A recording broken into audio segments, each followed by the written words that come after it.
Com certeza tem uma contraindicação. Tem. Não tem? Quais são que acho que vocês já identificaram? Existem contraindicações principalmente em grupos de risco, né? Então, e principalmente ligado a alguns canabinoides, sobretudo o THC, né? Então, o THC, por ser um componente psicoativo da planta, né, que provoca esses efeitos mentais, a gente tem que ter um pouco de parcimônia, tanto em dose, né, quanto em alguns grupos de risco, né? Principalmente o quê? Os psicóticos. Então, paciente que tem uma tendência a usou cannabis e ficou agitado, ou então tem doenças como esquizofrenia, ou paranoia delirante, enfim. Ele não é indicado que ele use o THC, porém ele pode usar o CBD, né? Então, por exemplo, gestantes também. É muito controverso ainda, tem muito pouca literatura para poder afirmar que é seguro o uso em gestante, né? Então, para a gente usar qualquer coisa em gestante e em criança, a gente precisa ter um respaldo de que realmente a coisa é segura. Então, gestante e criança você vai usar se realmente o benefício for muito superior ao possível risco, né? E que é rotineiro de acontecer. Então, eu tenho um caso de gestantes que usam, de crianças, diversos casos que usam, entendeu? Mas não é geralmente a primeira opção que você vai tentar. Você vai tentar outras opções. Mas aí na criança eu imagino que seja o sem THC. Exato. Na criança, não é nem que é sem THC. Esse estudo, por exemplo, que eu citei no nosso, a gente vai usar THC, vai usar em criança, só que a dose é muito baixa, entendeu? A dose é muito pequena.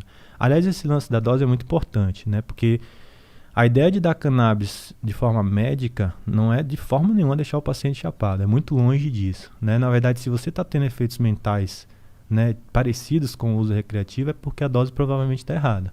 A gente tem que reduzir a dose. Então a dose, ela é, na verdade, a menor dose eficaz possível, né? Então você vai tentar trabalhar sempre com a dose que esteja funcionando, mas que não provoque nenhum tipo de efeito colateral. Então, nas crianças, né, só para finalizar o lance do grupo de risco, você vai pensar duas vezes, né, realmente preciso, já tentei outras coisas, qual é o tipo de canabinoide que eu vou utilizar, na gestante a mesma coisa, nos psicóticos a mesma coisa. Tirando daí, cara, é muito difícil você ter problema com cannabis, né, porque assim, você até pode ter um efeito colateral, o vovô ficar um pouco esquecido, dependendo da dose. Mas é só você reduzir essa dose que o efeito passa. Então não tem nenhum tipo de efeito irreversível. Não tem nenhuma morte documentada no mundo por overdose de cannabis. Então, você não consegue hoje chegar na farmácia. Se você entrar na farmácia de olho fechado, escolher um remédio, tomar a caixa inteira, com certeza você vai para o hospital. Isso não acontece com cannabis. Entendeu? Então isso é muito, muito, muito relevante. Todo medicamento ele é pautado em eficácia e segurança. A segurança da cannabis é muito grande e a eficácia também é muito grande. Então é um medicamento que é um potencial enorme.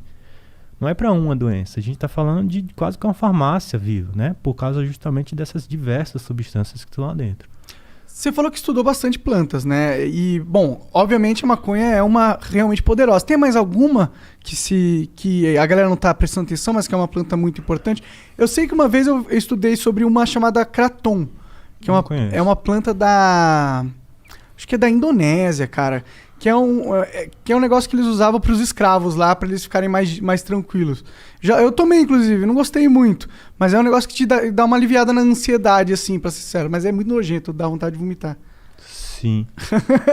Cara, existem diversas plantas. Na verdade, assim, se você for na literatura lá chinesa, que a gente começou aqui falando, desde 1500, ele já tem um catálogo com mais de 1000 plantas com propriedades medicinais, né? Se a gente for para Indiana, é a mesma coisa, para Egito é a mesma coisa. Agora, quando a gente vem para o Brasil, a lista de plantas medicinais, né, autorizadas pelo SUS são 71, cara. Então isso é congruente, entendeu? O Brasil tem a maior biodiversidade do mundo. Amazônia, caralho, era pra ter, só lá tem 3.000 plantas medicinais. O potencial é medicinais. enorme. A gente não está explorando nem perto de 1% do nosso potencial de medicamentos, de plantas. E o que é que a gente está fazendo? Vem destruindo a nossa reserva, destruindo a nossa floresta, destruindo o índio, que é o que entende da planta, que é o que vai passar pra gente qual é a planta que funciona, em quê. Né? Porque se você for pegar todas as plantas e testar em todas as doenças, imagine o tempo que isso vai levar, né? Mas se você tem ali um cara que sabe que essa planta mais essa dá um resultado bom, você já vai lá e pega as duas e você já testa nesse resultado. E ainda dá um royalty pro índio pra ligar uma grana. Exato, nada mais justo, né?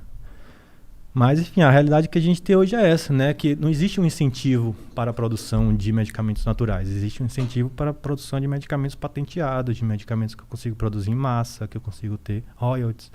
Enfim, então um produto natural eu não tenho direito sobre ele. Quanto que você estima que daria para ganhar por ano o Brasil se a gente tivesse uma indústria de medicamentos que aproveitasse a Amazônia, assim? Porra, cara, infinito. Nem consigo te dar essa conta, mas bilhões com certeza e bilhões passa do bilhão, com certeza. E o que falta pra gente começar a explorar essa biodiversidade cientificamente, assim? Não explorar de derrubar, mas chegar lá na Amazônia e coletar um monte de coisa, pesquisar com os índios. Por que a gente não tá fazendo isso? Quem que faria esse trabalho? Patrocínio, por que não tá sendo feito? Cara? Patrocínio. Então, o ensaio clínico, a pesquisa clínica, ele depende de patrocínio. Ele não é uma coisa barata e ele é uma coisa longa. Né? Então, geralmente o investimento de quem é que tem dinheiro para poder investir em várias fases de pesquisa e concluir ela até o final? A indústria farmacêutica. E elas não estão interessadas na Amazônia? É possível? A indústria farmacêutica não tem interesse de pesquisar um produto natural porque no final ela não vai ser dona desse produto. Né? Ela vai provar que uma coisa funciona, mas não é ela dona. Qualquer pessoa pode ter essa coisa. Então, acaba que é um erro, na verdade, da metodologia da pesquisa, né? Da forma do patrocínio da pesquisa. Então, esse patrocínio, geralmente, ele tem que vir do governo e não das instituições. Né? E o governo, ele não... Pelo menos esse governo parece não estar muito preocupado com isso. Sim, eu fiquei sabendo que ele faz manobras, inclusive, para impedir que sejam aprovados os passos para a liberação da maconha medicinal, né? Tipo, esvaziar o Congresso, fazer, sabe, essas manobrinhas para não votar o negócio.